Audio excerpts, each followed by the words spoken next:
在观众朋友来看国际新闻，讲到墨西哥因国内的波波卡特佩特火山4月中就一直呈现出来，在当地时间20就出现较大规模喷发，而且离首都墨西哥市只有72公里远。除了这首都2座国际机场暂时关起来以外，在火山附近100公里范围内面的民众，若准喷发，这300万人就要随来撤离。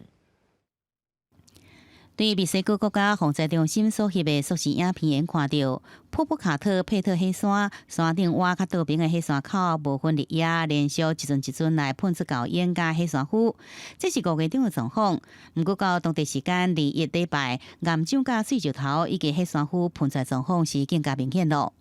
Hoy va a ser un recorrido por la zona, va a estar por Puebla, el General Sandoval, secretario de la Defensa.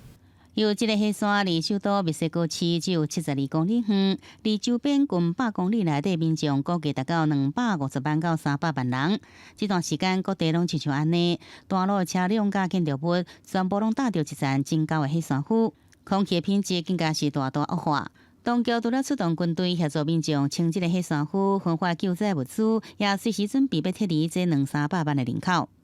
Pues ya tenía varios años que no se veía esto y pues ahorita otra vez todo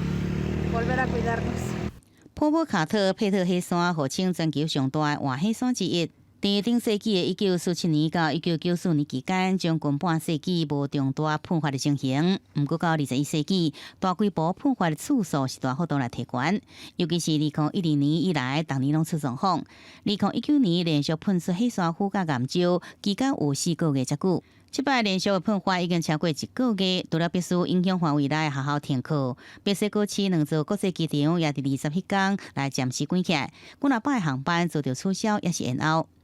公视新闻，徐嘉玲编译。